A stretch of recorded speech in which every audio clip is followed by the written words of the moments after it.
Today marks the end of an era here in Chapel Hill, North Carolina, as the North Carolina State Wolfpack meet the #1 ranked North Carolina Tar Heels in this, the last game ever, in Carmichael Auditorium. The first game at Carmichael was in 1966, with Bob Lewis scoring the first basket in a win over William & Mary. Last February, North Carolina fans thought they'd seen their last game here at Chapel Hill's Carmichael Auditorium when the Tar Heels defeated Cliff Ellis and his Clemson Tigers. As it turns out, however, today is a day that it all comes to an end. North Carolina, undefeated and ranked #1 of the nation, has been led in the inside by senior Brad Daugherty, an All-American candidate. Daugherty has led the team in scoring with an average of 17.9 and is shooting from the field a blistering 68.9%. That's best in the Atlantic Coast Conference. Taking care of matters from the outside is a job of Kenny Smith, one of the top point guards in the nation. Also a double-figure score at 11.8. The junior from New York City ranks among the conference leaders in assists with an average of 6.1 per game. They've been the headliners for a team that has scored over 100 points 7 times in 13 games. North Carolina State, after some early problems, has seemingly gotten it all together. An 8-3 record overall, with 5 of the wins coming in a row, including this one against Nevada, Las Vegas in the title game of the Chaminade Classic. Part of the reason for the turnaround has been the recent steady play of guard Ernie Myers, one of only 2 seniors on the young NC State team. Another part, and a big one, is named Chris Washburn. The 6'11" sophomore has been every bit the player the experts thought he would be, with his scoring and rebounding inside. He's been the main cog in this Wolfpack early season success story, one that Coach Jim Valvano and his team hopes to continue here today, weaving his magic again in leading the Wolfpack to a win in this final game at Carmichael Auditorium. It's the North Carolina State Wolfpack against the Tar Heels of North Carolina, live coming up next from Carmichael Auditorium.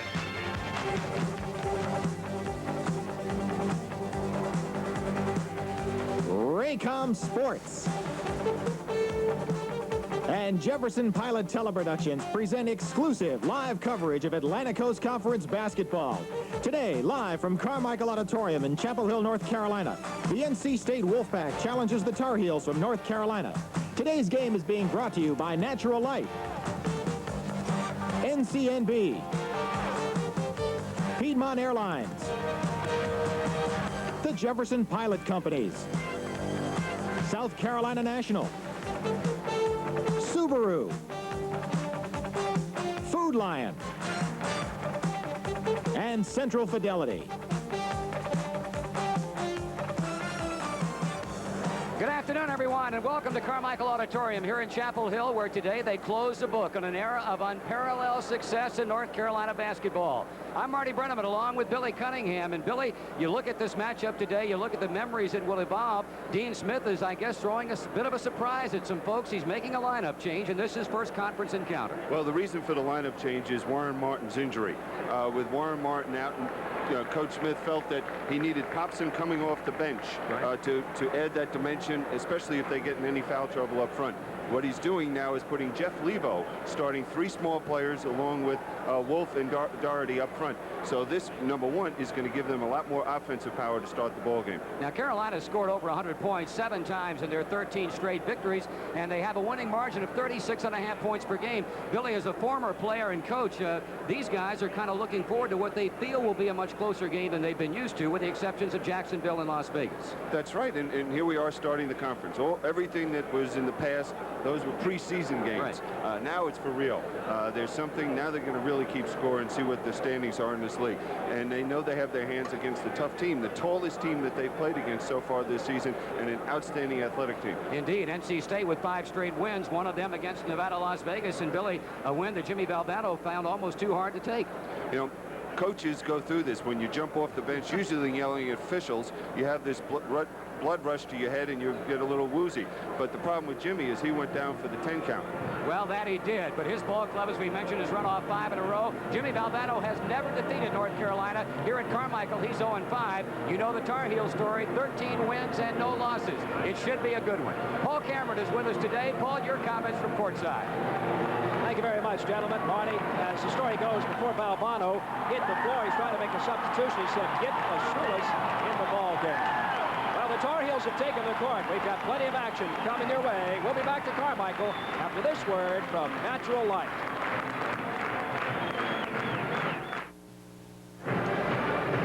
Today's game plan is brought to you by Mazda Cars and Trucks.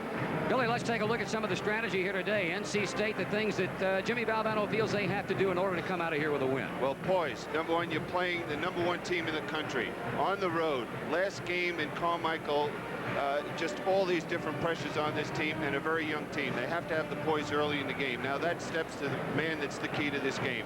McMillan, going back to the point guard, he started the season off as the 2 guard, the senior of this ball club. He's got to read the defenses and really communicate with his teammates. The 2 young players up front, Washburn and Shackelford, have not played in a game like this. They have to keep themselves out of foul trouble early in the ball game, and I think that's why Jimmy Valvano will play zone early in the ball game. Okay, obviously North Carolina favored to win this game today, but certainly there's some things that they have to do to avoid an upset. No question. How will they play without Martin? I think for this one game it'll be a plus because of the fact that now Wolf and Doherty going into this game know they must contribute more with the absence of Martin. The only problem, that setback they could have is foul trouble. Now, this is the biggest lineup they've played against all year. They've played against small teams. Now, not only is State a big team, they have such outstanding athletes up front as well as in the backcourt. So that'll be interesting. The tempo. Carolina wants to keep the tempo up and down the court because they feel that they can outrun and beat the big men from State up and down the court and get some easy transition baskets. Well, it's been a tough place, as we mentioned earlier, for the Wolfpack of NC State under Jimmy Valvano to try and win in. And on top of that, since Carmichael opened in 1966, they've lost 17 out of the 20 here. Today's game plan has been brought to you by Mazda Cars and Trucks. Clubs are still warming up down on the floor. Obviously, Carmichael filled to overflowing for this the final game ever to be played here. They'll be moving in 2 weeks to the spacious 21,426-seat Student Activity Center, just a short distance away from Carmichael Auditorium. But they try to close the book on this era with a victory here today. And obviously, Jimmy Valvano's Wolfpack would like to have something to say about that. Right now, let's go to PA announcer Kearney Andrews for the starting lineups. Good afternoon and welcome to Carmichael Auditorium. Today, the University of North Carolina Tar Heels host the Wolfpack of North Carolina State University. Here are the starters for today's game. At forward for North Carolina State, number 33, Charles Shackelford. At forward for North Carolina, number 24, Joe Wolf.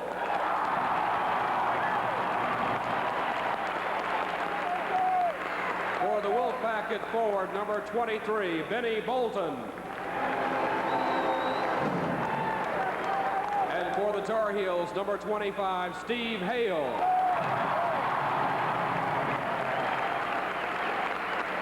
At center for North Carolina State, number 50, Chris Washburn.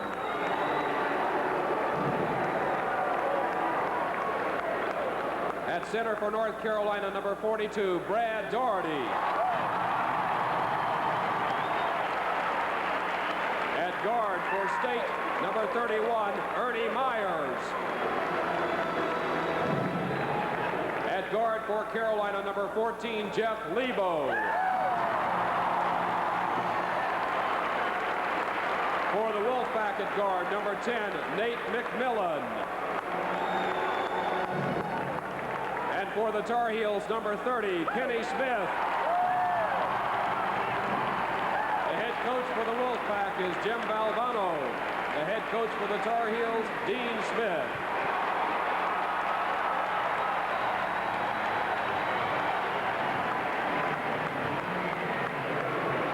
One of the great rivalries in the Atlantic Coast Conference about to be resumed here at Carmichael Auditorium in Chapel Hill, and we'll be back to tip it off right after this.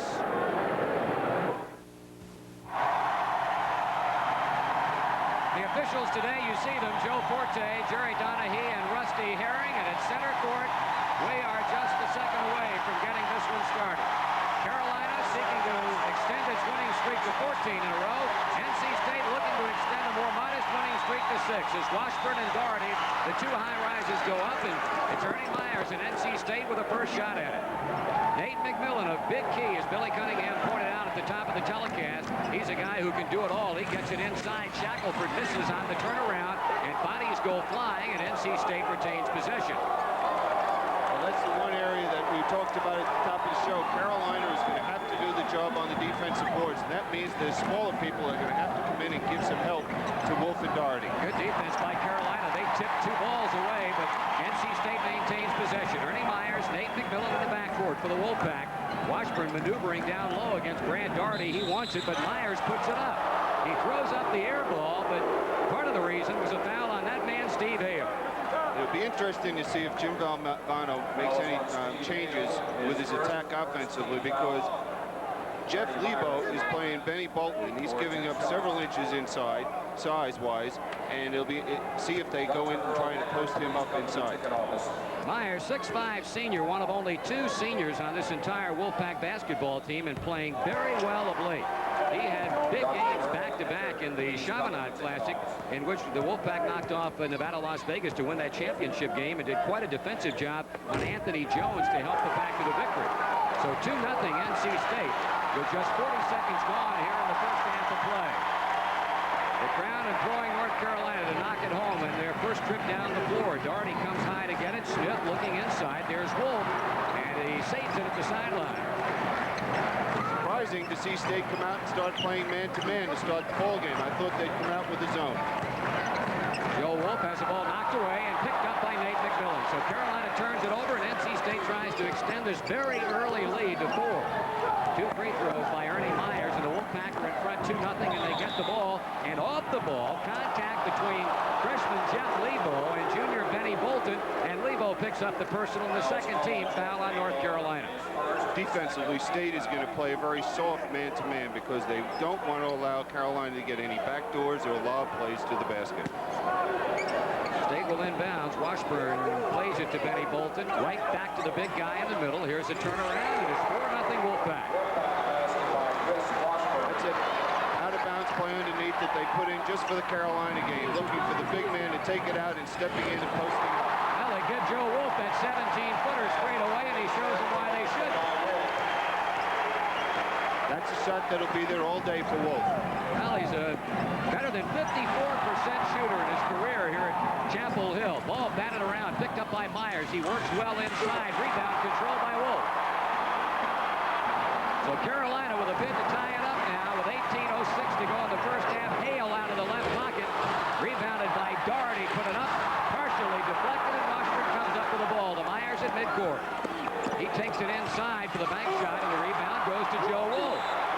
He's picked up 2 big defensive rebounds here in the first 2 minutes and 6 seconds of play, and he's been doing a good job, Billy, in recent weeks for this ball club, especially on the boards.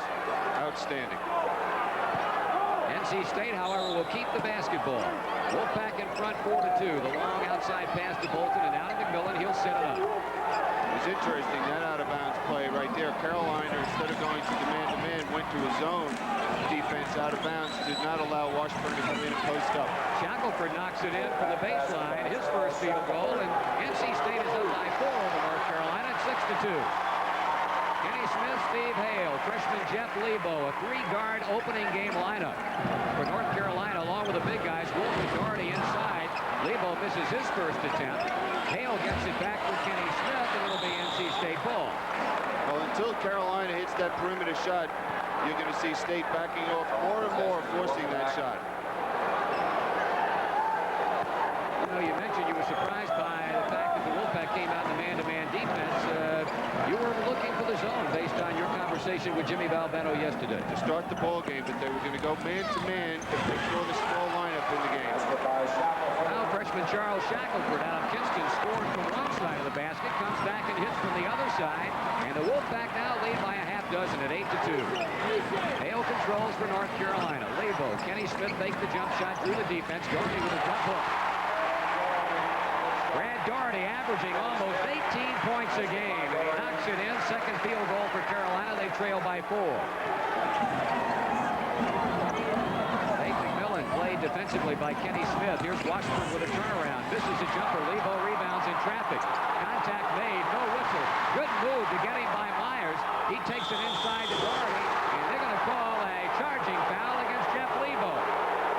Well, what Lebo should have done is just pulled up at the foul line and made that pass instead of penetrating so deep. But right there, you see why Carolina wants to push the ball, because Washburn and I think it was Myers that got back so poorly defensively and allowed Carolina to have a big advantage at the offensive end of the court. Now, Dean Smith was concerned in our visit with him yesterday about his ball club getting into early foul trouble. Obviously, Jeff Lebo falls into that category, and 2 substitutions.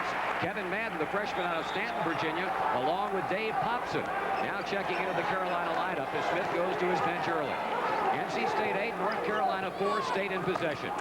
Myers pinned to the base sideline by Hale and Kenny Smith needing some help.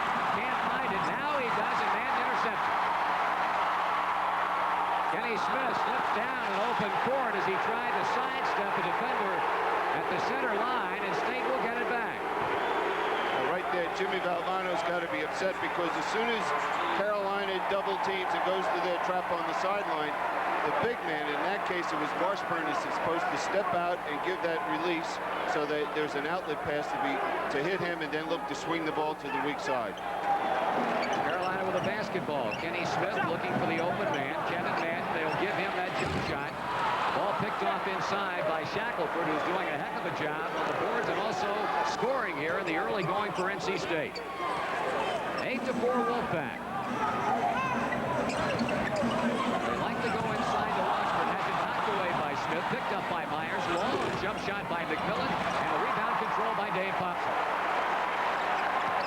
Kenny Smith, baseline pass to Hale. Good maneuver underneath. Couldn't get it to go. Followed by Madden. No. Foul inside by McMillan as he started up again. Jimmy Valvano stressed for 2 days his team getting back well defensively. And there's Steve Hale going to the weak side for the shot, but Madden just pounding the offensive boards, and McMillan having to reach in, trying to slap it away, and got part of his hand. NC State substituting for the first time. Another highly touted freshman, Walker Lambiot, 6'7", 203 pounds, out of Woodstock, Virginia.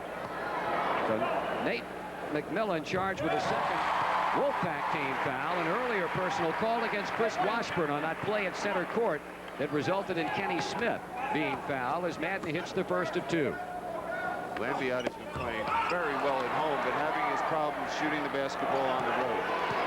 8-5 as Madden splits at 2 free throws. McMillan in no hurry to bring it up. They go to Washburn low. Head fakes Doherty in the air. The jumper got the roll, and Chris Washburn has his second field goal. Well, if Carolina keeps letting him getting the ball in that position, they're going to have to do 1 or 2 things. Either force him out or go double him as soon as he touches the ball because he's going to shoot it immediately. NC State playing heads-up defense. McMillan slams at the other end off the steal. So North Carolina off to a somewhat sluggish start, as opposed to the good beginning by the visiting North Carolina State Wolfpack. Another tip pass, but Carolina retains possession. Another tip pass, and Lambiot unable to save it at the sideline. So Carolina will have the ball, but right now a timeout has been called on the floor. 14:49 remaining in the first half. NC State with a lead of 12-5 and will return after this from Natural Light. The announcers for this game are approved and selected by Raycom Sports, Jefferson Pilot Teleproduction. Any rebroadcast, retransmission, duplication, or reception of this broadcast without the express written permission of Raycom Sports, Jefferson Pilot Teleproductions is prohibited. Billy, at this point, 12-5 NC State. Carolina's not making the good pass, and State's taking advantage of it. No, and this has been a problem that they've had in Carmichael in the past, just getting off to that sluggish start. But more importantly, there's confidence right now that State has gotten playing out here that they can play and they have a chance to beat Carolina. Well, Carolina hoping for better things after Dean Smith got the timeout. Kenny Smith, defense by Nate McMillan. Kevin Madden, back to Smith. Brad Doherty trying to roam free on the baseline. Washburn has him. Now it goes to Doherty straight away for that jump shot. That's money in the bank. They can get him open in that position, and State's going to have a rough time. What they did there is they had the patience because they know their strength is inside, and they've got to get the ball to Doherty. Jumper on the way by Benny Bolton. He hit it, and also was fouled in the process by Kevin Madden. It's just an outstanding offensive move here by Bolton. Goes up, squares up beautifully for the jump shot, all net. So the first foul on Kevin Madden, number 4 against North Carolina, as you got to look at a young man, Benny Bolton, who has been playing extremely well for Jimmy Valvano's ball club. Meanwhile, Dean Smith makes a change inside as Brad Daugherty sits down and Joe Wolf checks back in. There is also a newcomer in the state lineup, Panagiotis Fasoulis, as we certainly have an international flavor in this game today. Fasoulis from Greece, and of course North Carolina with a freshman on the bench, Steve Bucknell from London, England. Well, Benny Bolton completes a three-point play that sends his club up by 8, 15-7. Madden drives baseline, snap on a dime jumper, and Fasoulis, who has gained an early season reputation as a bona fide gold-plated shot blocker for NC State, that time goaltends. Good strong move to the baseline. Fasoulis comes over, just gets it a little late, but as a coach, you're not too depressed about that 2 points because you want him to be in there and be effective because he's the best shot blocker on the state ball club. I'll say he has 26 blocks so far this season. Long jumper from the outside, and Bolton has scored 5 in a row for the Wolfpack. And it's 17-9 NC State with 13:45 to go in the first half. Madden puts it on the floor, works it down low, ball deflected again. And would you believe Chris Washburn stepped on the sideline as he went careening down the floor, and Carolina gets it back.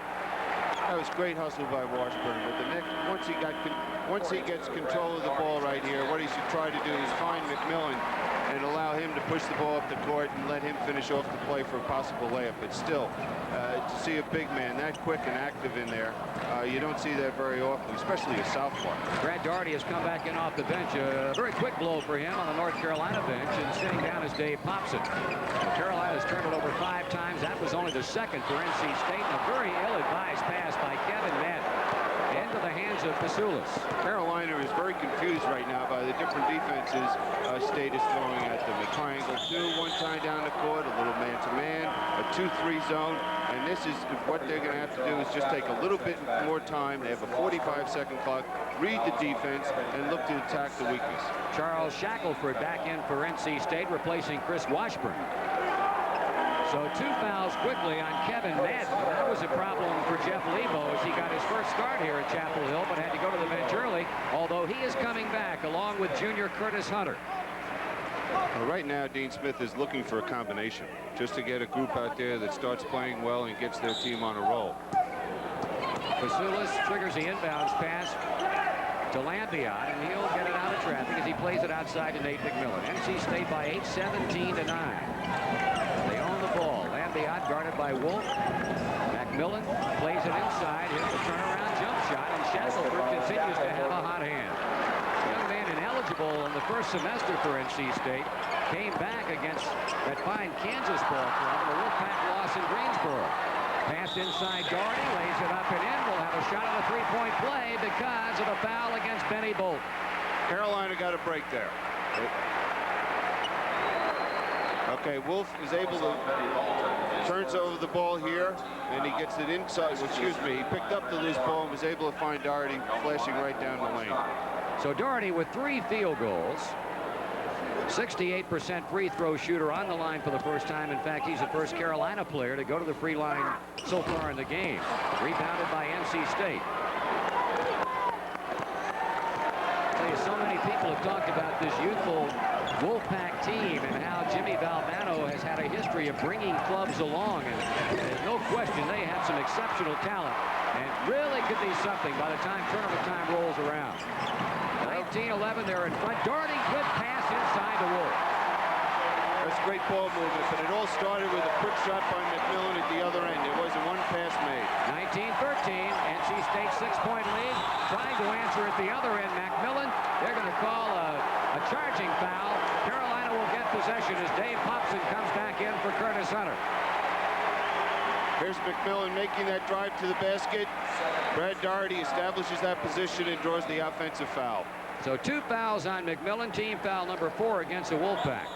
Carolina will try to cut the deficit to 4 points as another substitution is made for the North Carolina State Wolfpack. Quentin Jackson checks into the lineup, and Nate McMillan will sit out for the first time. You know, State has come down now and forced a couple of shots the last couple of times down the court. This is a young team. You know, a veteran team should realize, hey, things are going so well for us inside. Let's just keep pounding it inside, and then if they come double outside, then swing the ball and get the good jump shot. They play good defense that time as Carolina tried to work the ball inside to their bread and Brad Daugherty was knocked out. Timeout call down on the floor below. 11:57. Time remaining in the first half. Final game at Carmichael, but State at the moment is up by 6, and we'll be back. With Billy Cunningham, Marty Brenneman back at Chapel Hill. You're looking at Nate McMillan. Just a moment ago picked up his second personal foul. Dean Smith was concerned about possible early foul trouble for his people in this game with the loss of Warren Martin. What about State? They have McMillan now with 2, and he's gone to the bench. Exactly right. Now they're going to go with Jackson. The reason that Jim Valvano was either going to play Jackson or Weems as the backup for McMillan. Now Jackson, he feels, is a more seasoned veteran. Has a little more patience and understanding of the game right now. Weems, if there was a great deal of defensive pressure by Carolina, felt that he had the ability to beat it with his quickness. Well, North Carolina has trailed almost from the outset. Pops in with a jump hook, and that line drive finds the bottom of the basket. The Tar Heels are as close as they have been in a while. It's 19-15. Jackson handles for the first time. Washburn comes high. Shackelford. So far, an excellent first half for the freshman from Kinston, North Carolina. Walker Lambiot back to Washburn, who's a good shooter from 15. This one a little bit long, and the two big men battle for the rebound, and Doherty this time wins out. Jim Valvano, if he sees this game slipping at all, will use his timeouts. He's not going to be concerned about waiting till the end of the ball game to have some timeouts left. He's got to keep control of the ball game. Jackson will put it up, but the problem was he took one too many steps, and Jimmy Valvano arguing about the call. He didn't think his man walked, and he lets the official know about it. This is a good call. Nice feed off by Lambiot. Just takes that little stutter step, trying to get himself squared up to the basket. What he should have done is just put the ball on the floor, take that one quick dribble, and then shoot it. Put Curtis Hunter back in the Carolina lineup, and Dave Popson sits down. Lebo, Hunter, Wolf, turnaround jump hook. Carolina now on a roll as they close to within 2, and they have scored 8 in a row. Wolf and Doherty, 6 points apiece, and Billy, you call the shot. Jimmy Valvano says, wait a minute. Things are not going well for my ball club, so timeout. 10:44 to go in the half. Carolina, with 8 in a row, has closed to within 2 at 19-17.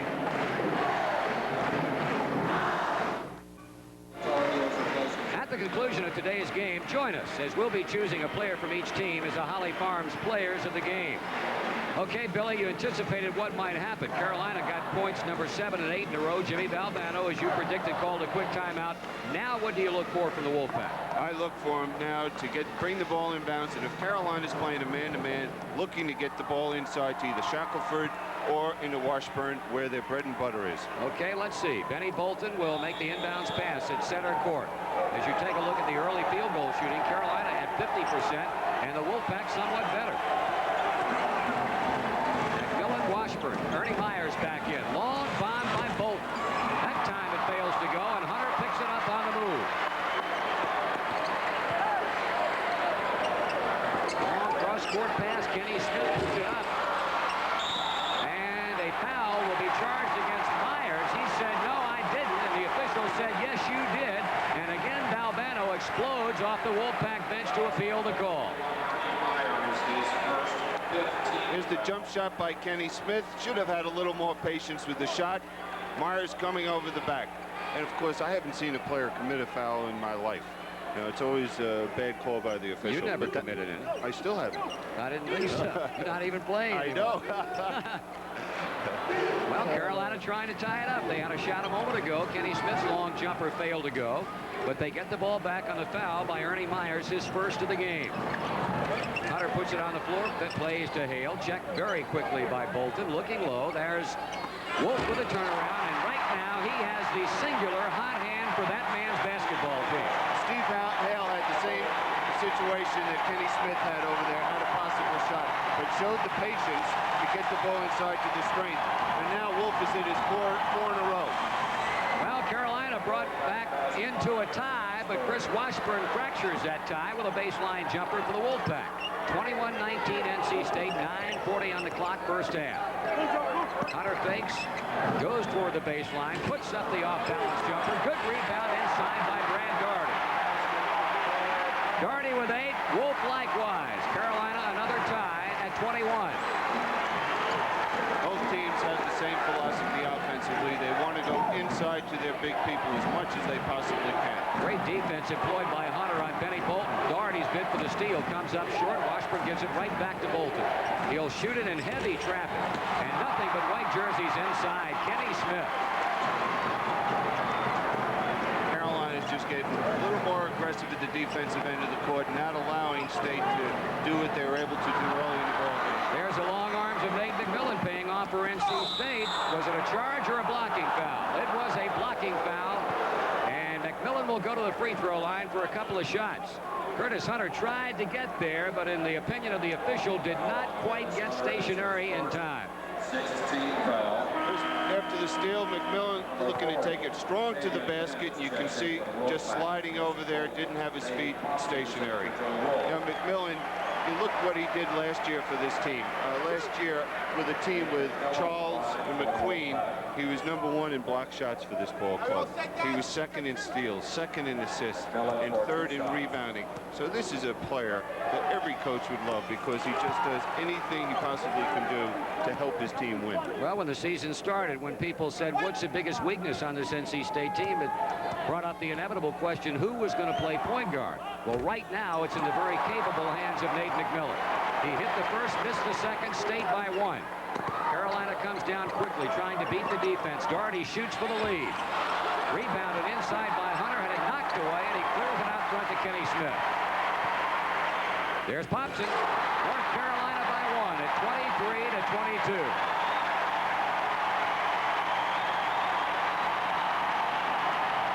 Well, Carolina comeback has gotten the crowd back in the game. Myers tries to quiet him down as he works it inside, but the shot failed to go, and it's tipped out of bounds last by Dave Popson. There's a case of those quick jumpers on the State team just battling on the offensive boards, but Popson looks more relaxed to me coming off the bench playing. He's been starting. You know, some players don't like that type of pressure, starting basketball games. And Coach Smith might find out what a move that was. Excuse me. Washburn going up with the right and then switching it to the left. That's just a great offensive move. How about the pass by Hale, but the shot missed inside by Kevin Madden. David Benz is in the lineup for the first time today for the Wolfpack. 6'10" junior from the Bronx, New York. He's a junior college transfer out of Midland Junior College, the same school that brought the Wolfpack Spud Webb. You've noticed Carolina's guards missing some inside layups, it appears. The reason for that is a little bit of intimidation. As we said at the top of the show, they're playing against the largest team that they've played against all year. Now, here's a great pass by Washburn, who's not known for that. Inside to McMillan, Popson coming over the top. Now, that's smart basketball. The simple reason there was a mismatch size-wise with Kenny Smith and McMillan. McMillan was in a post-up position, isolated against Smith. Well, Nate McMillan now 3 out of 4 from the free throw line. State lost the lead. They now go back in front by 2, 25-23, and they're doing a lot of things right. Jimmy Valvano was concerned about the poise on his ball club being as young as it is, playing here at Chapel Hill, and so far they've been able to handle a lot of things and handle them well. Steve Hale called for traveling on the baseline as he tried to deliver the pass underneath. Well, that time down the court, State was in a triangle and 2. And it appeared that it just confused Carolina a little bit. But Carolina, when they make that extra pass, seem to get a good shot. That goes for State as well. You can run any type of offense, but if your players are willing to make the extra pass, it's just amazing what good open shots they'll get. There's an example right there. Yes, sir. Indeed it is. As David Benz got the pass from Washburn wide open, and State goes in front by 5. 28-23. We've got 7 minutes and 15 seconds remaining in the first half. Madden cross courts to Hale. He looked low. Nothing there.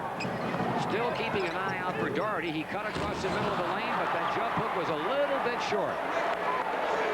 Lead pass to Ernie Myers. Washburn will put it up and in. This is the first time that Chris Washburn has played against North Carolina. He had those problems last year and appeared in only 7 games. Never got a chance to play against the Tar Heels and is putting on an eye-popping first-half performance today. I don't think Coach Valvano let him know that they're playing against the #1 team in the country. They're playing on the road. He's just playing with such confidence out there. They almost created another loose ball situation. Carolina got it back, and Hale takes advantage of it. First field goal for Steve Hale.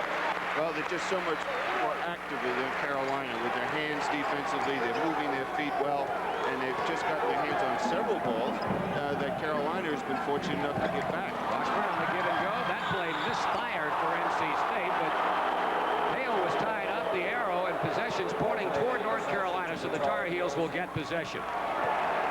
Billy, you made an interesting point earlier, the continual changing up on defense by NC State, the fact that it was confusing North Carolina. This is a year after year weapon that Dean Smith likes to employ.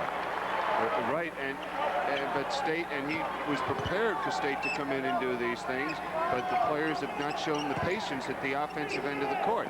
Hale hit the last jumper. This one rejected by Myers. He gets a return pass and very wisely brings it back out. Now, Myers is known for someone that once he gets his hands on the ball, he's going to let it fly. But the last 2 times down the court, he has shown great patience. Loose ball inside. It is out of bounds, and Myers touched it last. That's the second time a call has gone against Ernie Myers, an earlier foul, and he was jumping around on the floor like there was no way in the world he touched it last, but Carolina gets possession again. You know, any coach doesn't like to see a turnover, but still Shackelford was looking for Myers, cutting to the basket. It shows a good sign that they're trying to play together as a ball club. Ranzino Smith just off the bench. Young man, sophomore from right here in Chapel Hill, handled for the first time. Jeff Lebo surveys a landscape, plays to Hale. Carolina trailing NC State 30-25. Quick pass inside Doherty. Somebody got a hand on it, but it was tipped up and in by Joe Wolf. So Joe Wolf, a double-figure scorer for North Carolina. He now has 10. A field goal that Carolina needed. 30-27. Pressure at the sideline, right in front of the NC State bench, and a heady play right there by Benny Bolton as he bounced it off of a Carolina defender. And Fasoulis, for the second time, checks into the NC State lineup. I was at the state practice yesterday, and they must have spent an hour just reviewing what to do against the trap. And here it is. And they haven't done it right for Jimmy Valvano one time. And that is just, well, he just kicked the scorer's table. That's the frustration. You know, you can just do so much as a coach and prepare your team as well as he has, but still hasn't made a mistake. Brad Doherty with 10 points. 30-29, so North Carolina starts back again.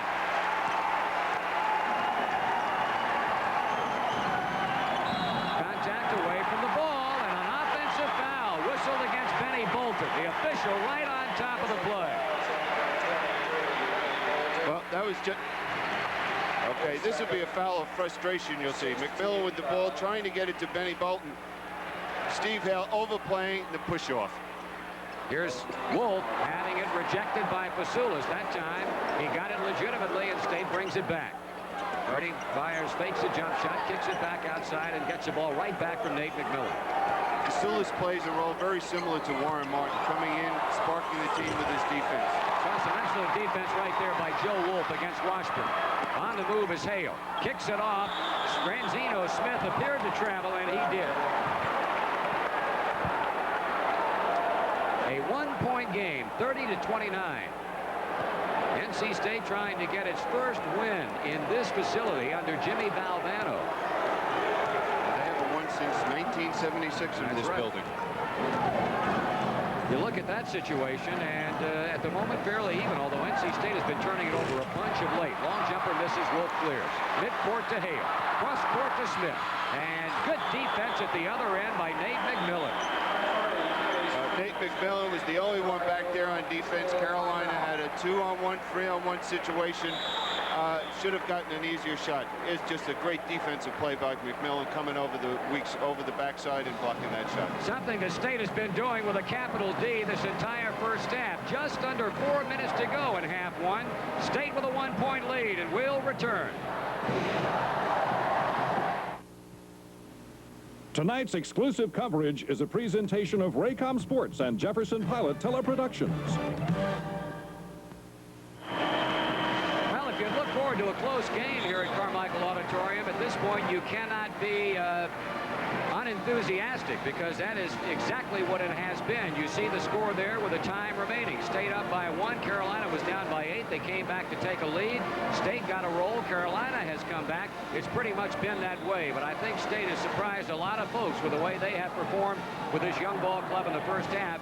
As you look at the field goal shooting, NC State still over 50%, and North Carolina's fallen off a bit. A couple things. State has forced Carolina's big people 2 or 3 feet further out on the court to receive the ball to shoot it. This is what they planned on doing and felt it would be a factor in the ball game. The other thing is we saw the turnovers. Carolina with 8, State with 9. The big factor is that State has been able to convert those into either getting to the foul line or getting some layups at the other end. Carolina has not converted their turnovers, capitalized on the turnovers. Kenny Smith on the move against the NC State defense. Jeff Lebo.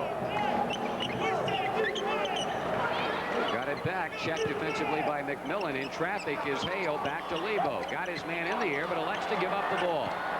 Shot clock with 8 seconds to go. Hale missed the jump shot. Got it back. Banks it up and in. Second field goal for the pre-med student out of Jenks, Oklahoma. 31-30. Tar Heels. Carolina to beat this team or get themselves going at this point, they're going to have to do it defensively and being very aggressive, getting themselves out and running it with the basketball. Kenny Bolton looping it inside to Washburn. He draws a convention of North Carolina players, and Wolf knocked it away and picked it up. Kenny Smith, the middleman on the break. To the breaking Lebo. Foul is going to be called on Pangiotis Vasulis. Early in the ball game, Washburn was able to catch the ball down low in the box and just turn and shoot. That time, Carolina sent 3 players on Washburn. Washburn has to get the ball out onto the perimeter.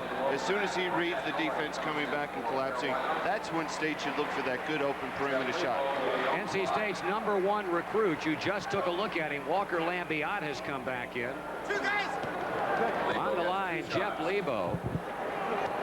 And I don't know what more you can say about this young man that has not already been said. In the eyes of many so-called experts, the #1 player in the nation coming out of high school from Carlisle, Pennsylvania last year. And a young man who appears, Billy, to have that intuitive court sense in all phases of the game. He's an outstanding player, but so far today, State has done an excellent job not allowing him to get into the flow of the offense. He hasn't been able to get that good open perimeter shot, and I think that's one of the reasons I think if Carolina can get out and run a little bit more. Brad Doherty with a steal, puts it up and in. Carolina, just like that, has jumped in front by 5. Its biggest lead, 35-30. They're going to be looking to trap now. They're aggressive and they feel good. NC State now needs a basket. Lambiot puts it up, and the freshman from Virginia drops it in. Big hoop. As I said on the top, that he has had problems playing on the road. He hasn't had that confidence, but boy, he looked like a seasoned veteran with that shot. Kenny Smith had the shot, didn't like it. Kicks it back outside to Madden. Yes. That's called creating a good open shot for a teammate. Kevin Madden sends Carolina again up to 5. 37-32. We're under 2 minutes to go in the half. 150 to be precise. Lambiot in traffic. A little bit short. Doherty kept it alive, but State gets the ball back. And as Washburn started up to launch the jump shot, the whistle, and Kevin Madden, no doubt, will go back to the bench for the final 147. He's picked up his 3rd personal. His poor-advised shot by Lambiot right there, but a young player thinking he can get after making that last one, but there's that State team pounding the offensive boards in the reach-in foul. Washburn going to the foul line for 2 shots. North Carolina now has a lineup that had opened the game with the 3 guards, Lebo, Hale, and Smith, along with Doherty and Joe Wolf up front. And Chris Washburn goes to the free throw line, about a 68% free throw shooter. Missed the front end, and a good play by Washburn as a redeemer, and NC State will keep it with the arrow pointing in their direction. It appeared that Kenny Smith and Carolina had gotten the missed free throw, but Washburn tied him up. So Bolton will throw it over the sideline to the waiting Quentin Jackson, who's just come back. Lambiot pinned to the sideline by Hale and Lebo. He's in a heap of trouble, but finds Washburn. That's the first thing they did. Coach Valvano wanted them to do against the zone. Washburn, he's fouled. Whether it be Joe Wolf or Steve Hale. He's going to go right back to the free throw line. Steve Hale did the right thing coming back and helping defensively. But when you start reaching and grabbing with the big guy making the move there, that's going to be almost an automatic foul. What he has to do is come back, establish the good defensive position, not allowing him to make that move, and possibly drawing the charge. We mentioned Steve Bucknall early in the telecast. The freshman from London, England, has now come in for the first time today, and Ranzino Smith has also come back. So Steve Hale and Jeff Lebo sit down, and Jimmy Valvano will counter that move. He will make a change as Chucky Brown, a freshman from Leland, North Carolina, North Brunswick High School, is in for the first time. Now Carolina is faced with playing against a very big team by State with a set. Well, now they're bringing Vins in, but still, they're still a very big team. They have Shackelford, is that Walker in there now, and Washburn. So they have a big front line. They're going to try and just keep playing the same way they have been so far, and Jimmy Valvano has done an excellent job rotating his players. Chris Washburn gets his 11th point, 37-33 North Carolina, and the ball. Smith tried to beat Lambiot, couldn't, gets it off to Bucknall. They swing it back to Smith on top. So Carolina running its offense with 1:15 on the clock, 28 on the shot clock. Baseline jumper. Nope, he didn't put it up. Plays to Wolf. State playing outstanding defense, but that time contact was made. Jimmy Valvano has got to be absolutely ecstatic with the defense that he's gotten from his ball club in the first half of play here. Smith penetrating, creating something for a teammate, but Washburn comes out so quickly. Jackson again reaching in. You know, even if it's a good play and you get a piece of the ball there, 9 out of 10 times the official is almost an automatic play. It's like reaching from behind against the ball handler trying to swipe the ball. They're just going to call the foul or going over or making a good tip in over the back of somebody. Those calls are almost automatic in basketball. Quentin Jackson committed the NC State foul that results in 2 successes for Ranzino Smith. 39 North Carolina, 33 NC State. Up the floor it goes, and be a breakdown of the defense there, and State capitalizes on it and will get a chance to add another point. As Chucky Brown was left wide open on the far side of the floor, they got the ball to him, missed his first time, tipped it in for the foul. It looks like Carolina messed up with their assignments defensively, but Wolf comes over and makes a great block defensively. Brown stays right after the ball and makes a great play. Take away the basket. They disallowed the hoop by Brown, but he'll be on the line for a couple of shots. So North Carolina remains up by a half a dozen. It's interesting, that play. You had Brad Doherty and Brown involved in it. 2 youngest players ever to play in the ACC. That's right. Brad Doherty and Brown. He's only 20 years old now. He came to Carolina at 16, and that's the same story for Chucky Brown, although he is 17 years old right now, and they are forecasting with continued improvement from this young man, an outstanding collegiate career. I had a chance to watch him play against Western Carolina, and I was very impressed with his basketball instincts, and he's only been playing ball now for 3 years. 39-34, North Carolina. 38 on the shot clock, 50 on the game clock. We'll see if Carolina will try and milk some time off. Doherty inside. They kick it to the other side for Wolf. Couldn't get it to go. Failed on the tip. Started up again. Knocked away, and Washburn has it. So the shot clock is off. And NC State, with Quentin Jackson and that time-consuming dribble outside, would like to go to the dressing room trailing by only 3. They need a basket in order to do that with a score 39-34. Hunter went for the steal, couldn't get it. He runs to pick up Lambiot again. 13, 12, 11, 10 seconds to go. NC State will go to their offense now. Jackson spins by Smith. Inside turnaround jump shot by Washburn. He did not get the roll. The tip in win. 2 seconds on the clock. Kenny Smith from half court short. And a very interesting first 20 minutes of basketball as NC State got that closing field goal. Chucky Brown credited with the hoop. And here at the break, North Carolina leads by only 3 at 39-36. So, Billy, we've seen State come in here. You talked about poise at the beginning, and we'll spend more time on that a bit later on, but they have certainly showed a whole lot of it here in the first half. They showed a great poise right there at the end of the period with the clock running down, Carolina going to the trap, but still showing the patience to make sure they got the last shot of the half. And what happened with the trap, that the weak side was open and Brown was able to get the tip in. Well, let's take a look at the last shot for NC State. The jumper by Washburn missed, but they got the big play by Chucky Brown. Here it is. So you see Doherty had to come over and give the help against Washburn. No one there to check Brown off the offensive boards, and he goes up and tips it in. So Chucky Brown has come off the NC State bench to reap some dividends for NC State. A basket that they wanted, a basket that they got. And I've got to imagine that Jimmy Valvano, after a brief cooling down period, is going to be somewhat pleased in his comments with his ball club about the way they have played here in the first half. A team has an opportunity to learn a lot about itself, especially a young club, and I think he has learned a whole lot about his basketball team, and that word poise, an intangible that is so vitally important, especially with a club like this one where you have only 2 seniors and all the rest are freshmen and sophomores. So an interesting first half of basketball, and this is the final game ever at Carmichael Auditorium, and the fans have seen their club go in front by 3 at the break, but it's been close from the very tip-off, and no reason to suspect that the second half will not be the same. Let's once again go down courtside to our colleague Paul Cameron. Paul?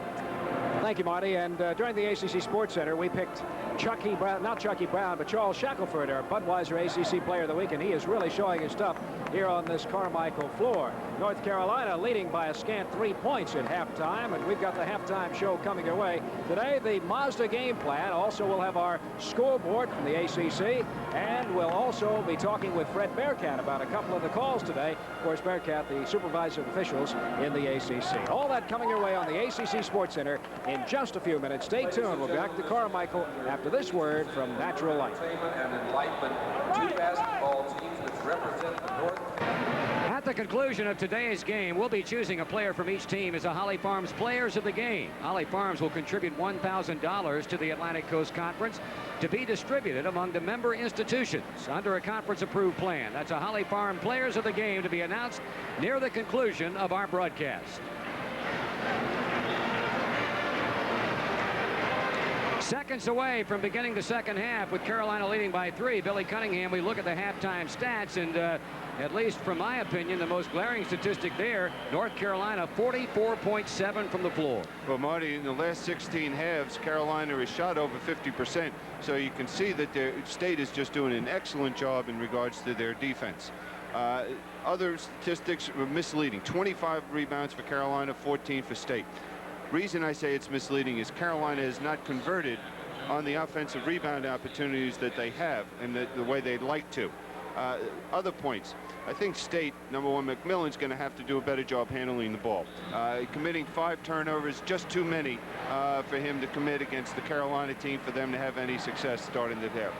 I also think that Carolina, starting this half, I wouldn't be surprised to see them to extend their defense, to look to come down, look to put a little bit more defensive pressure, maybe even the whole 90 feet against State, either by man-to-man or by trapping against this team after made field goals or made foul shots. Keep in mind that 44.7% from North Carolina is a team that on the year is shooting from the field 60.3%. So Carolina is hoping to do somewhat better from the field here in the second half as we get play underway. With North Carolina leading by 3, Carolina starting the same lineup that opened the game. Steve Hale pulls the trigger. It fails to go, and NC State rebounds with Charles Shackelford on the receiving end. State started the same way they did in the first half. Came out playing straight man-to-man. So the chess game continues. Seconds into the second half as State continues to try and frustrate that Carolina team by changing up on the defense. Loose ball, batted around inside. Lebo goes down but shovels it off to Doherty. Kenny Smith to Hale on the end line, and he needs some help in the worst way, and it wasn't there. Rarely would you see Steve Hale put himself in that kind of tenuous position, and NC State came up with a basketball.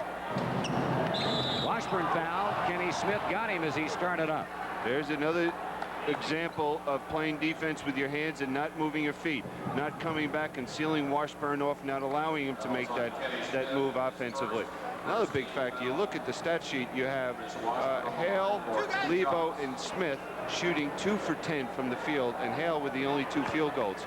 So those 3 guys have got to get themselves going. Washburn only 1 out of 3 from the free throw line, but he improves upon that as State scores first, and it's now a 2-point game, 39-37. In and out and in. First half, State led by as many as 10. North Carolina's biggest lead was 6. At the moment, the home team clinging to a 1-point advantage. Joe Wolf looks inside, underhands to Hale, gets it back in a position for that patented jump hook of his. Doherty's tip failed, and Washburn tiptoes along the end line to save it. So Carolina starting sluggishly here in the second half, as the Tar Heels did in the first half. Benny Bolton puts it up. Good position, and the resulting rebound by Joe Wolf inside. Now there's an adjustment right there that Jimmy Valvano made starting the second half. That's a big shot by Lebo, but at the other end, he went inside, posting up Lebo against Bolton, looking to capitalize on that mismatch. Boy, you could see the shot coming by Lebo. He wanted the ball in the worst sort of way, got it, and knocked it in from long range. North Carolina by 3. Good defense by Kenny Smith. He cut in front of Washburn, lead pass to Hale. Carolina by 3. By 5 on the slam by Hale at 43-38. We have a whistle. And exactly what that call was, apparently a timeout call by Benny Bolton. So time call with 18 to go. A slam by Hale. This shot right here puts North Carolina up by 5, 43-38. And we'll return to Chapel Hill. A Steve Hale dunk, and then the timeout. And Carolina leading by 5, 43-38. Billy touched on the last time that NC State won in this building, 1976, January 18th. State comes to the floor in a hurry. Washburn with a dipsy doodle move inside. He dazzled the defense that time in this crowd of 10,000 plus at Carmichael. That's twice he's used his left hand in situations that forced him to. Just great moves. Carolina promptly turns it over. State trying to get back to within 1, and Charles Shackelford hits a turnaround. What a great timeout by Jimmy Valvano. Had his team prepared too when Carolina came out and put that full court pressure on them. And the thing they did that I like so much is they looked to attack it. They didn't look to just get the ball up over half court and set up their half court offense.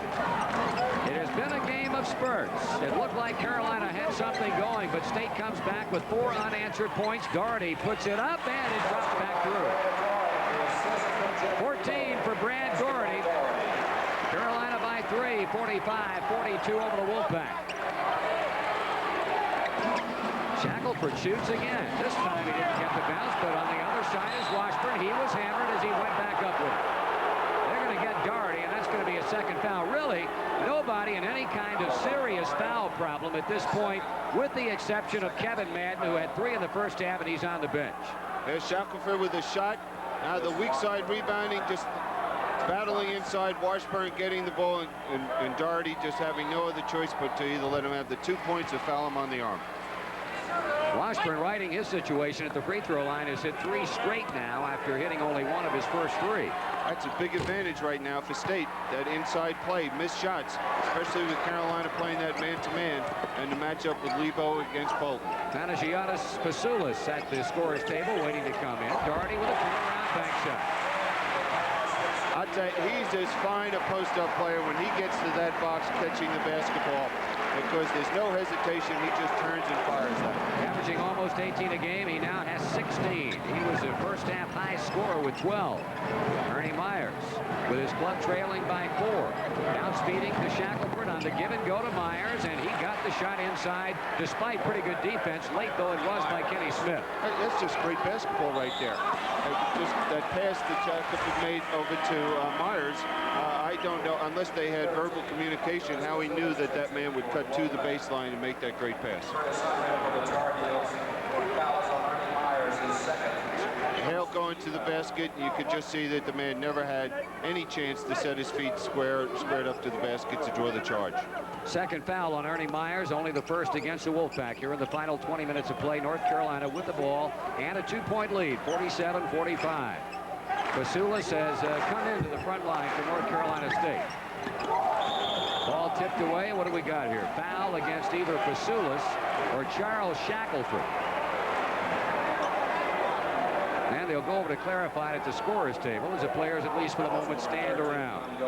Doherty just flashed into the lane and was looking for the ball and was in such good position.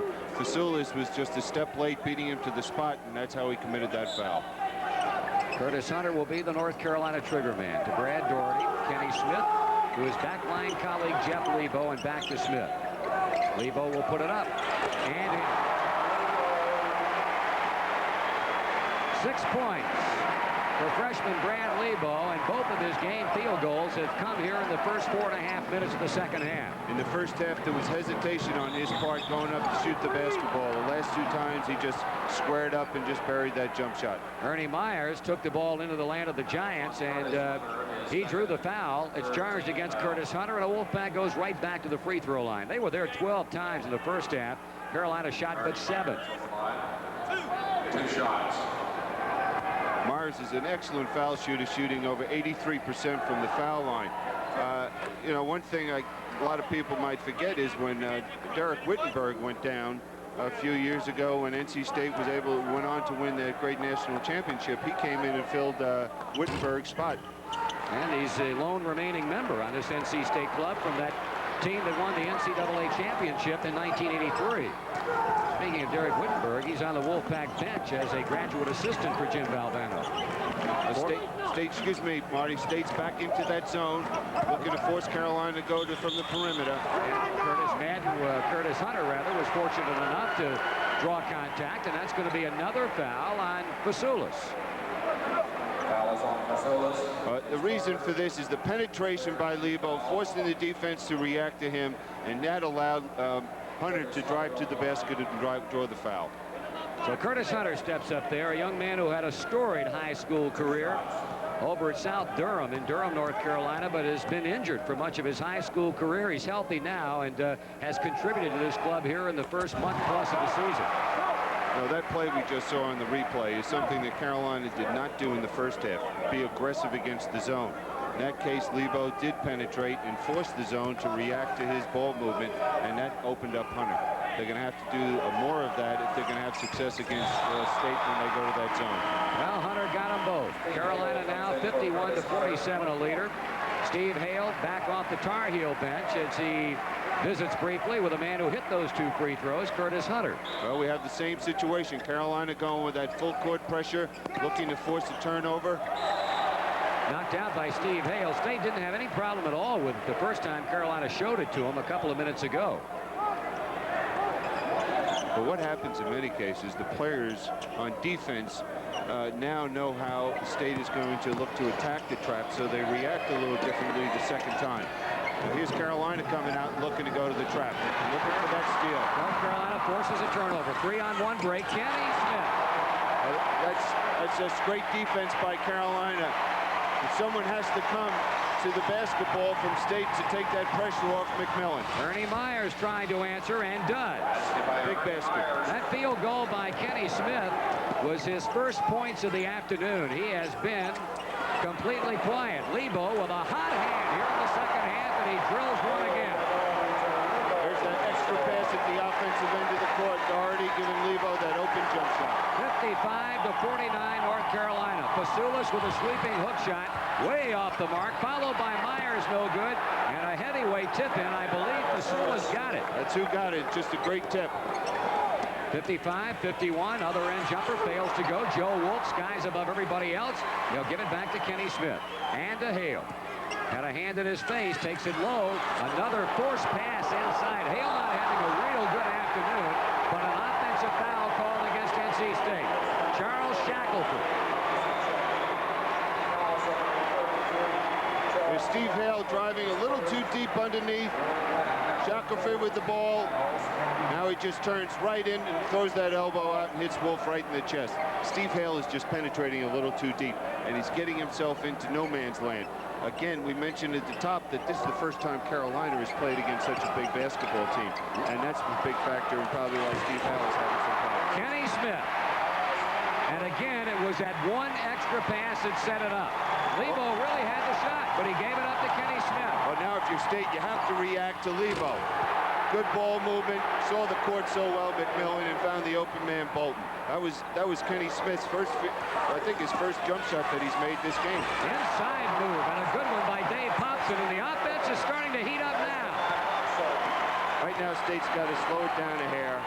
Tempo starting to go a little too much in Carolina's favor, too much up and down the way North Carolina wants to play. 59-53, North Carolina, 13-3-0 to go in the game. Walker Lambiot will come in at the next opportunity for the North Carolina State Wolfpack. Here's Washburn, jump hooking, in and out. White jerseys inside. Popson and Hale had great position, and all North Carolina State could do was commit the personal foul. Here's the shot by Washburn. Good shot for Washburn right in the lane area.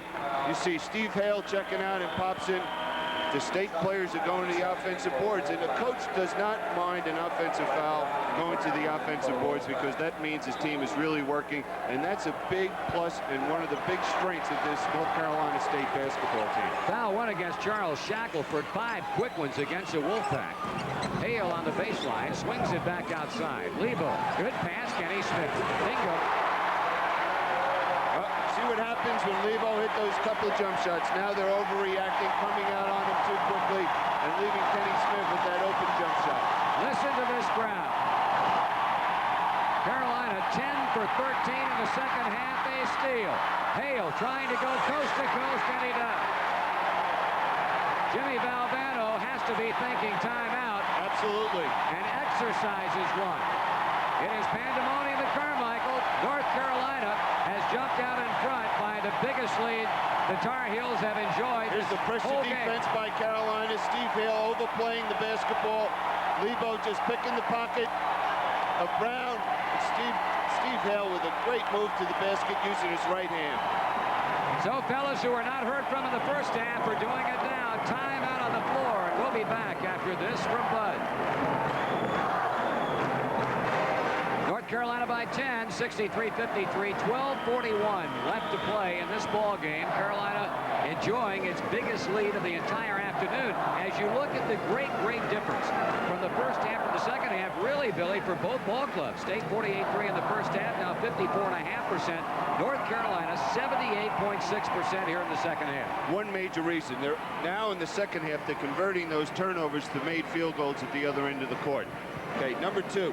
You look at what's Carolina shooting for the field from the field over the year. They're shooting over 60% as a team. Why? Because they run, they create the turnovers, and they get the easy baskets to the other end. And the backcourt has really come alive for Dean Smith's club. Of the 24 second half points, the trio of Hale, Smith, and Lebo have accounted for 16 of them.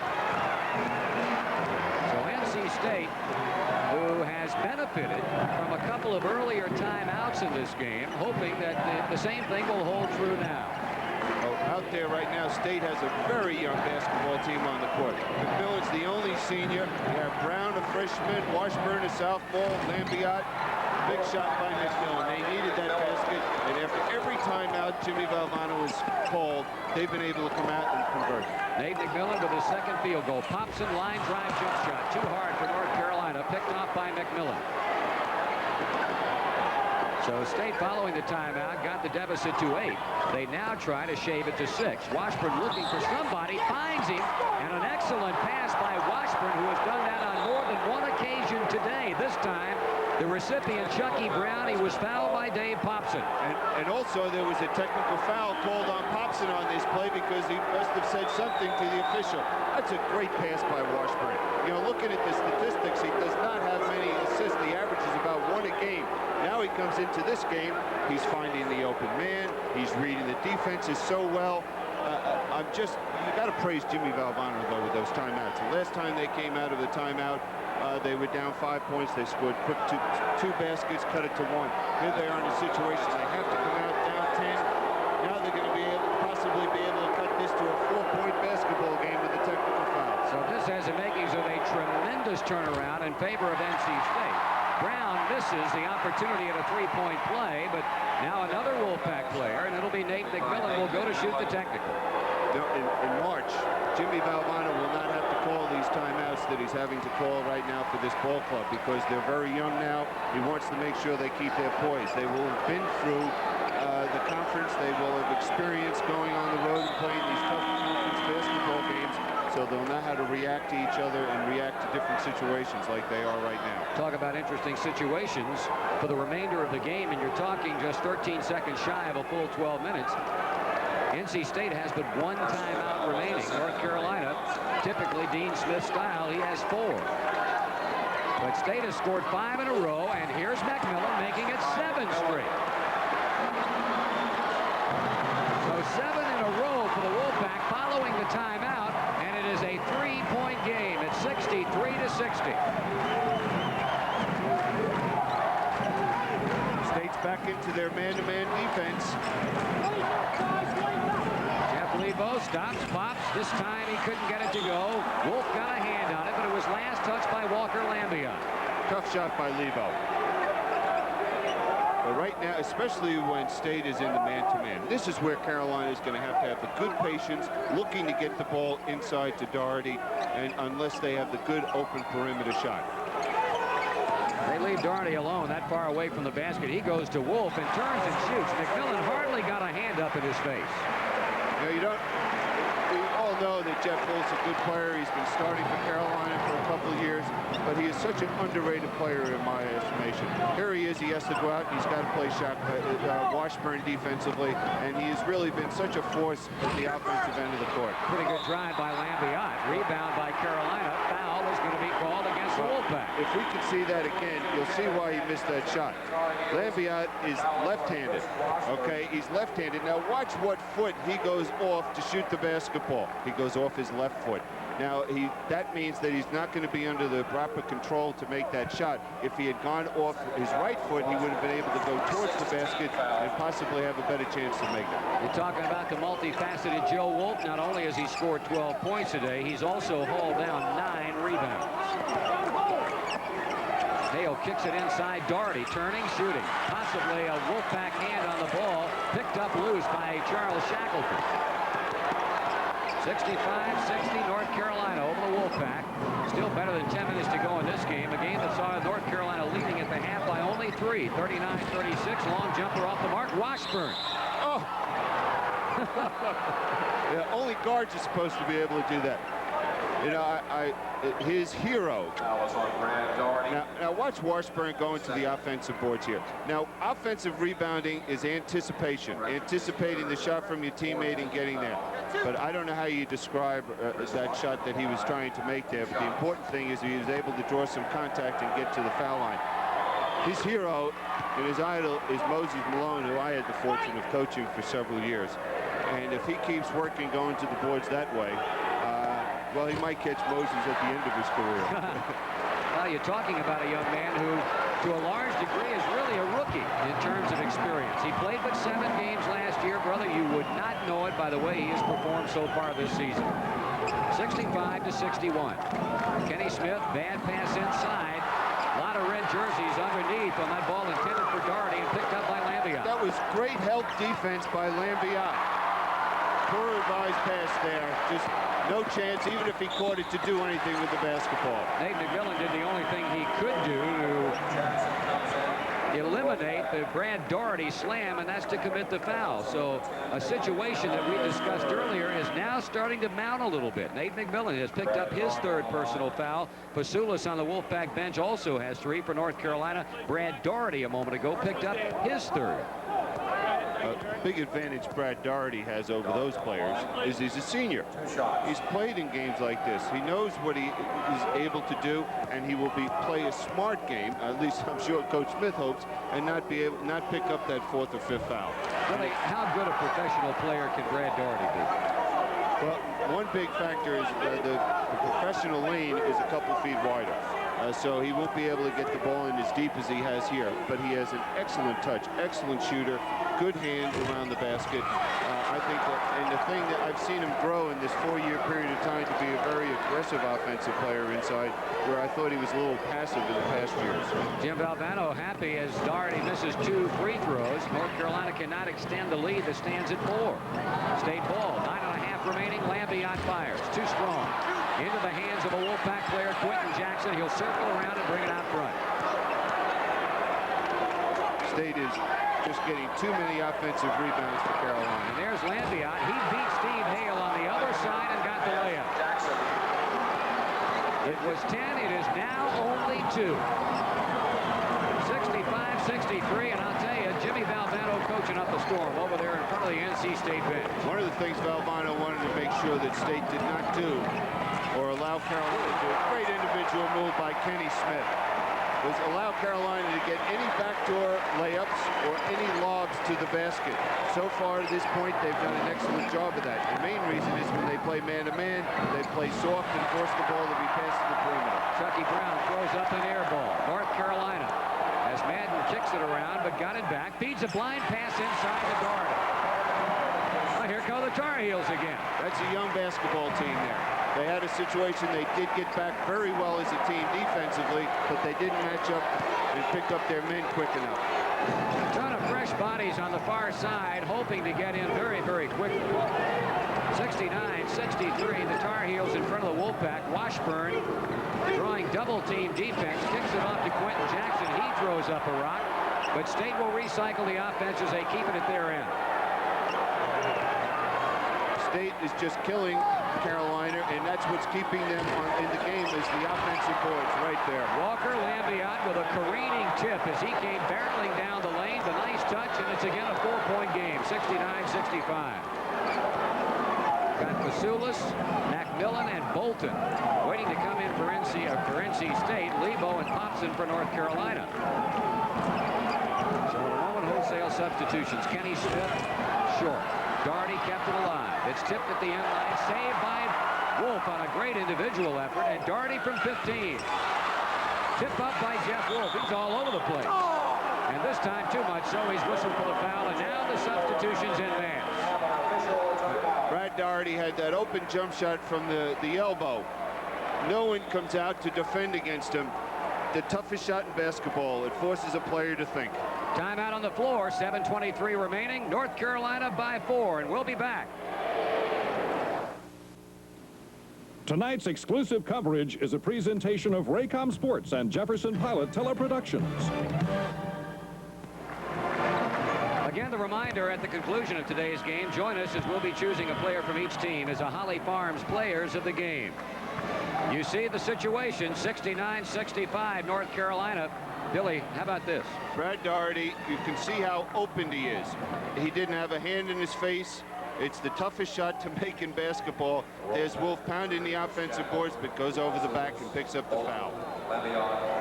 They're the players right now that are hanging on the precipice to some degree. 3 for McMillan, Doherty, Madden on the bench with 3. Vasulis has 3, and he is sitting at the moment, or no, he's not. He's back in the NC State lineup coming off of the timeout.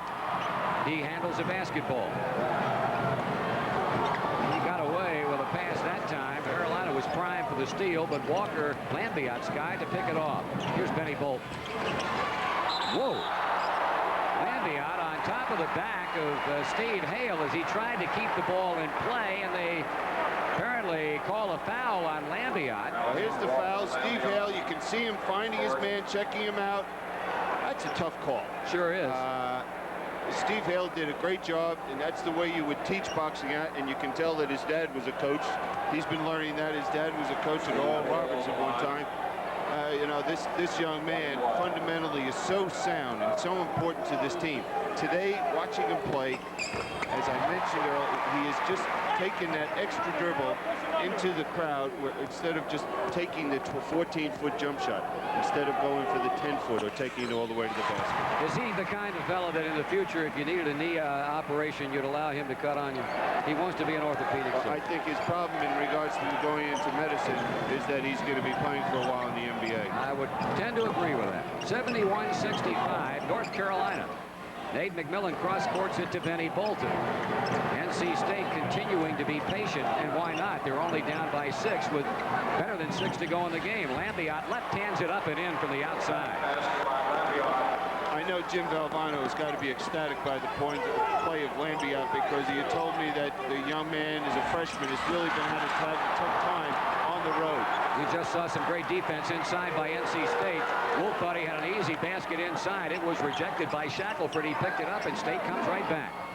Here's a steal by Kenny Smith. McMillan trying to shut him off, but Smith got the layup. He got the layup, but smart play by McMillan, not picking up his 4th foul. Because if he picked up the 4th foul for State, they'd be in serious trouble. Shackelford left open, and he buries one from 15. He has 10. 73-69. It has been a dandy from the opening tip-off here at Chapel Hill. Thompson swings out to take the pass. Wolf, Jeff Lebo back in the Tar Heel lineup. Thompson will put it up. And it's Nate McMillan as he listens for a moment to Coach Jim Valvano's advice. Thompson just took that shot so quickly. It appeared that he had made his mind up. If he was going to get the ball, he was going to go up for a shot, Nate. There they're going inside. 3 players around 7-footer Pangiotis Fasoulis, and somebody fouled him. That gives Kevin Madden a chance to come back in. As you take a look at Warren Martin, we mentioned the broken little finger on his left hand, suffered in practice on Wednesday here, underwent surgery on Friday, and they would like to think they'll have him back inside of a couple of weeks. Popson committed his 3rd personal foul that sends Fasoulis to the free throw line.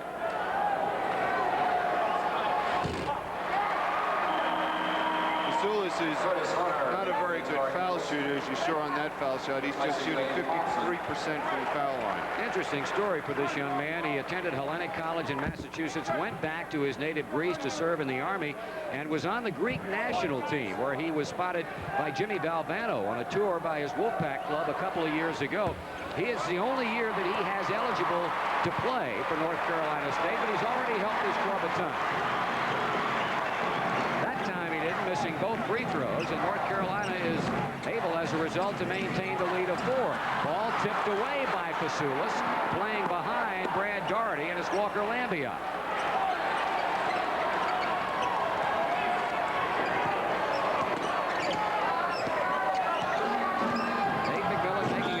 Jeff Lebo, whistle, timeout call. No, 5-second violation called against NC State's McMillan. Just excellent defense by Lebo. McMillan should have been aware of that and not been handling the ball that way. They should have gotten into something at the set offensive end. Dean Smith acting like a traffic cop at the Tar Heel bench. Kenny Smith, Kevin Madden, Steve Hale, Brad Daugherty, and Jeff Lebo with the ball in there for North Carolina. I would expect them, even though State is in that zone, to have good patience, look to get the ball inside to Daugherty. 4 minutes, 30 seconds remaining. 73-69. The Tar Heels have the better of it. Kenny Smith plays to Daugherty straight on. When you're in trouble, you go to your bread and butter man, and that's what he is. I guess he has scored 20 points now, and North Carolina gets a bit of breathing room. 75-69, not a bunch, in light of the way that State has come back repeatedly today. Lambiot misses. Rebound by Hale. Ran into defense. Plays to Madden at center court. He kicks it off, and it's intercepted by McMillan. 3-on-1. Circle the wagons. They go up top, and Hale was right in the middle of that. He made a sensational defensive play, and to boot, a foul against NC State. Here's McMillan with the great steal, gets to Lambiot. Here's the lob. Hale just anticipating the pass. Just has great basketball instincts and just such a feeling for the game. He knew the one thing he was going to give up on in that play. He was going to give up a jump shot from Lambiot. He was not going to allow them to take the ball to the basket if he could at all possibly stop it. That foul, number 3 on Chris Washburn, that could be the big play in this game. Well, it's a 4-point play. Absolutely. No 4-point play. So 11 points for Steve Hale. He's also doled out 7 assists. And he's a perfect 3 out of 3 from the line. Well, Steve said today in the paper he wanted a tough ball game, and they have it on their hands today against State. They sure do, but they get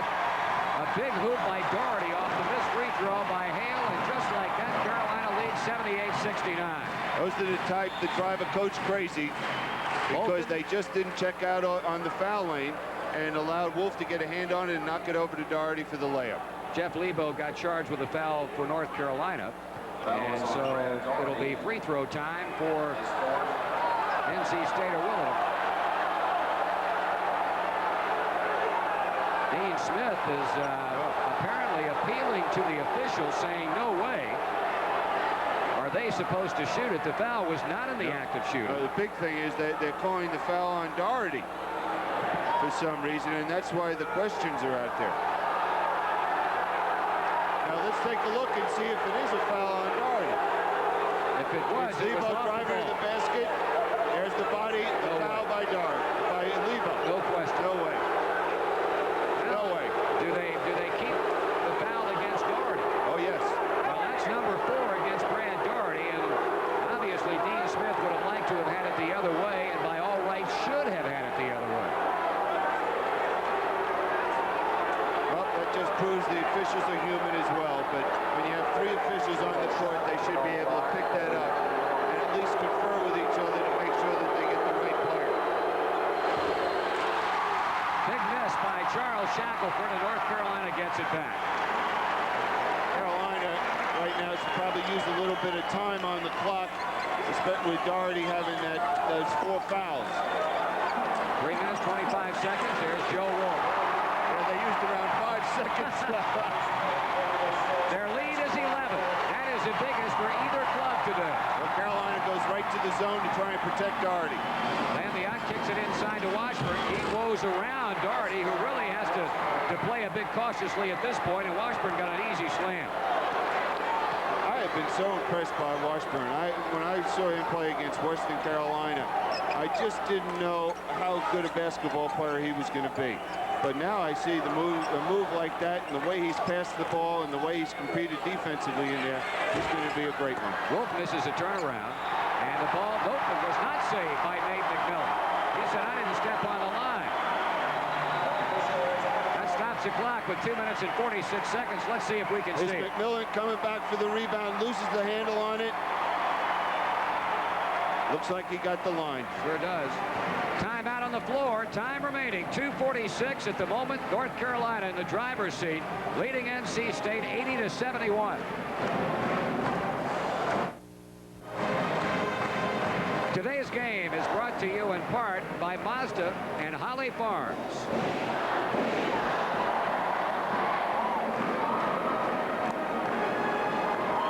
North Carolina up by 9, 80-71, 2:46 remaining in this one, and something that certainly comes into play in games such as this. There it is right there, although I don't think NC State has any remaining. And they have 1 left, the Wolfpack does, and North Carolina has that big 4. They are stuck on 4. Dean Smith has been saving them up. Will he have to use them? We'll find out in the final 2:46. Well, Carolina came in with a philosophy that they were going to be aggressive defensively, look to push the ball any opportunity they had, the length of the court, to create some opportunities for themselves offensively. And they've been maintained that philosophy throughout the game, and it's been able to get them the lead. One point, though, is we know with 2:45 to play now, a year or 2 ago, you know what you'd be seeing right now. We're out all over the floor. And we're seeing a little bit of it Yes, now. we are. North Carolina has gone into a 4 corners offense. They're going to burn some time off of that shot clock. Be very difficult for State with that lineup they have in there to pressure the Carolina team. Jim Valvano screaming that Steve Hale drug his pivot foot after stopping his dribble, but no whistle. Benny Bolton's got to go out and play Hale, and Lambiot, he's got to go play Lebo. Tough matchup there. Got their hands on the ball. The one guy I would not want near the basketball is McMillan. How about Hale? He hit the driving layup with the shot clock showing but 7 ticks. So Steve Hale with 13. 82-71, answering at the other end, big Chris Washburn. But under 2 remaining in the game now, North Carolina up by 9. Kenny Smith and company in no real hurry at the moment. You know what happens when you go to this 4 corner? Good hustle by Lambiot. And he took a finger in the face by Jeff Lebo as he tried to save the ball. And Lambiot, appearing to be in some pain, now goes down and will be administered to at center court. It looked like he got a finger in the eye. Official timeout. Here's with the pressure. Pass by Hale, cross court. Look at Lambiot stretching out. Gets a hand, or gets an elbow right there, right across the bridge of the nose. That hurts. Jeff Lebo with inadvertent contact, and the official timeout as they try to bring Walker Lambiot around. Now, as you see, in a seated position, and apparently is going to be okay. Defensively, when you play against 4 corners, and the way Carolina is running it now with their 3 guards in the backcourt, the big people defensively underneath, you know, just standing there watching. They're not involved in the game. And then all of a sudden, Steve Hale makes that move to the basket, and it's difficult for them to react because they've lost that aggressiveness defensively. Lambiot apparently was cut. He has been taken to the NC State bench, so Jimmy Valvano making a substitution as they work over Walker Lambiot at the far end of the Wolfpack bench. Jimmy Valvano injected a bit of mystery into this game today. He implied to members of the media yesterday and last night that he might have something special cooked up in lieu of the fact this is the final game ever to be played at Carmichael, so we'll keep an eye on him at the end of the game. Doherty follows in this layup attempt by Kenny Smith and was fouled by Washburn.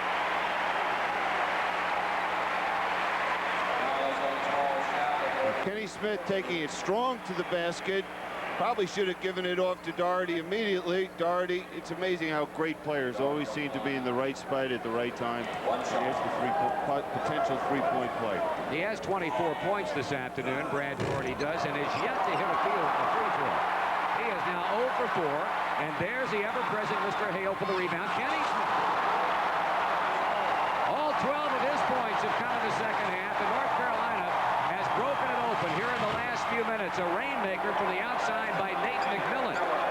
But State still down by 11, 86-75 with 66 seconds remaining. Kenny Smith breaks to open court, finds Doherty. He lays it in and was fouled again. When you're on the road in a situation like this, it's very difficult to, you have to be going for the steals or you have to take the fouls. And Kenny Smith with that great quickness, and he sees the court so well. This time when he penetrated, he found Brad Doherty for the layup. Well, I'll tell you, in the absence of Warren Martin, Brad Doherty and Joe Wolf inside have certainly done the job today. Doherty with 27 points, 10 rebounds. Wolf has had 14 points and 13 rebounds. 89-75, less than a minute on the clock. Here's McMillan firing and hitting again. And State utilizes its final timeout with 52 ticks on the clock remaining. So North Carolina is going to close the book on play in Carmichael Auditorium, obviously with a win today. But Jimmy Valvano, I'm sure, will have seen a lot of things that he's got to be very pleased with in terms of his young NC State team. And Dean Smith has seen a lot of things that he knows that now his team was confronted with a tough ball game. They had to come back. They had to just dig down. They weren't able to put this team away, the State Ball Club, which they had down by 10 points. Bang, here comes State back, knocks 7 consecutive points, makes it a 3-point basketball game. So the Carolina team knows that they were in a tough ball game, and they responded well to it. Jimmy Valvano can no longer stop the clock. He uses his final timeout. And Billy, again, extending what you were saying, they stood a chance of being blown completely out of here when Carolina had that 63-53 lead. The point in which Jimmy called the timeout, they came back to score 7 in a row. And had 3 freshmen, a sophomore, and 1 senior on the court at that time, showing great confidence. I've been just impressed that Jimmy Valvano came into this game. Now, flying down for this ball game, I felt that if I was going to play a Carolina ball club, #1 in the country, and all the things surrounding this game, the Indian Carmichael, I might have to go with some sort of a gimmick to try and keep myself in the basketball game and a chance to win.